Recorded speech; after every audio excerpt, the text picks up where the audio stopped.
Oh yeah, that wasn't the sound of the Fratsonic chamber in the Banshee. That was the scream of the most power-dense internal combustion engine Dodge has ever installed in a muscle car. In 2025, the all-new Charger will also be available as a six-pack with the twin-turbo Hurricane. Standard output hits the streets with 420 horsepower, and the HO spins the dyno to 550 horsepower. But these aren't old school engines. No, these Hurricanes embody everything that we've learned about piston power since the doors of the Dodge Brothers shop first swung open.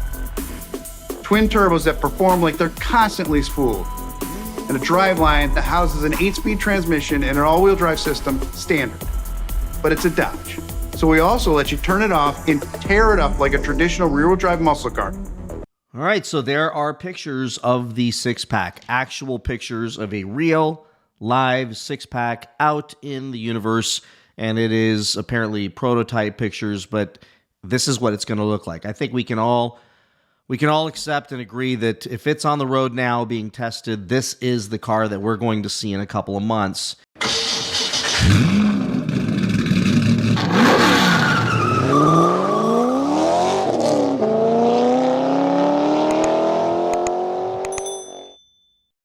And I got to tell you, if you watch my channel, I've been a little bit excited about any gas engine coming from Dodge that would be something fast. So my first requirement when I'm buying one of these, quote, muscle cars, I don't believe an i6 would be a muscle car, but let's just say I play along with their charade. Oh, yes. Okay. Got mile. First word. Now first word. Pathetic, fat, bad, evil. And say that it's a muscle car is I want it to be quick. I want it to be fast, and I want it to be mean. I want it to boogie. I want it to get up and walk down that road in a very fast, speedy fashion, and it doesn't have to be the fastest thing. While I say that, my Scat Pack certainly is not the fastest car on the road, but boy, it's exhilarating when it takes off. So I've been excited because the six-pack seems like that's going to be what it is. It's going to be a fast car. Twin turbo i6, the high output with 550 horsepower. If they price this thing right, it will hit the streets, I believe, and into the hands of the tuner kids who will tune the daylights out of them and get massive horsepower out of these things. And frankly, be giving, and I hate to say this, Hellcats a run for their money out on the highway. With that said, I'm just, after seeing these pictures, I'm not excited. I'm not jumping up and down. But let me just show you these things just to give you an idea what I'm concerned about and why these things don't hit me right. And this is going to sound very strange, but I really like the Daytona EV look. I like how it looks. I'm sorry, those of you that don't. I like how it looks. I even like that stupid R-wing gimmicky thing that's in the front.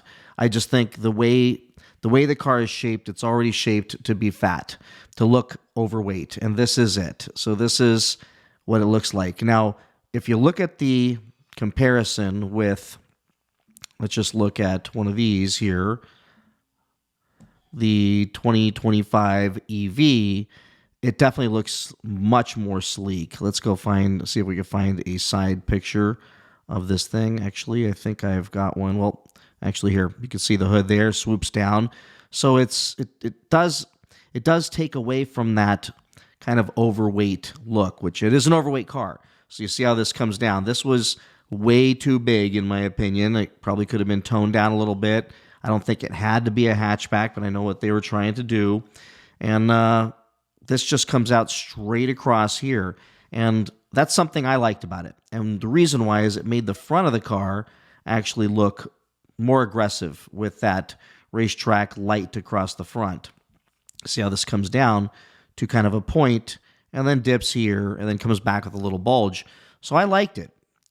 And if I look at this on Mopar Insider, this huge bulge with a six-cylinder doesn't get me as excited. Now, if there was a V8 underneath there, then I would feel, I don't know why, in my head, tell me what you guys think, but I feel like I would accept the shift in how this looks. So if you look at, it comes down to the point which is on the Daytona EV, down really low, slung here, but then comes up and then bulges way up and across all the way down here to fit that twin turbo i6 in there, I guess.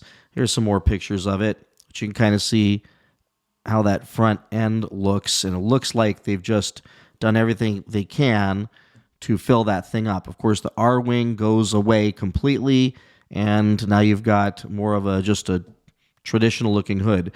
But when I see a big bulge in a hood, you know what I'm thinking? I'm thinking there's a V8 in that thing.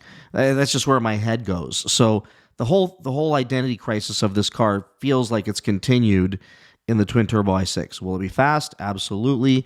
Will it be problematic? I don't know. I got to expect that it will, but I'm just not sure about the whole looks of this thing. So let me compare the hoods with the Daytona EV as best I can, so you can kind of see comparison side by side. This is kind of hard to do here, but you see what I'm talking about here? There's no big, huge bulge here, kind of very sleek, and then a little bit coming back up here. And I think that design actually looks good. What they did with the EV came out good, and it took away from all that bulging that's taking place in this thing. But this thing feels like it's just really, really looking overweight, looking bloated all the way around. But until we see one in person and all cleaned up like in the picture of this one right here, it's going to be hard to tell. But I'd love to hear all of your opinions on what you think about this thing and if it's priced right. And when I say priced right, I know a lot of you were saying it needs to be 30 grand or 40 grand. No, I'm going to tell you, I think it needs to be, I think we just have to be realistic.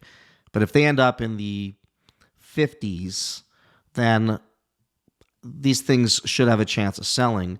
But I'm not super impressed with that, only because when I see that big of a bulge in that hood, which I know they had to do it, and then this big dip down here, I just feel like it should have come out a little bit more, kind of reminiscent of the Chargers and Challengers we have now. But this just looks like they stuffed something in there, and then you see this big, huge drop back to the original Daytona look. So I don't know. Tell me what you all think. I thought I'd get this out to you because I do appreciate so many of you that have said, Cars and Coffee recently, a guy came up to me and said, listen, I wouldn't know what the heck's going on with the the Mopar stuff, Dodge stuff, if it wasn't for your channel. So I know while I push you guys to Mopar Insider, a lot of great content there. I think that you appreciate that I can bring it to you here on YouTube and also share some commentary and opinions. And that's just my thoughts on that thing. So let me know what you think in the comment section below. And don't forget to like, subscribe, and share this video. And I'll see you all in the next one. Bye-bye.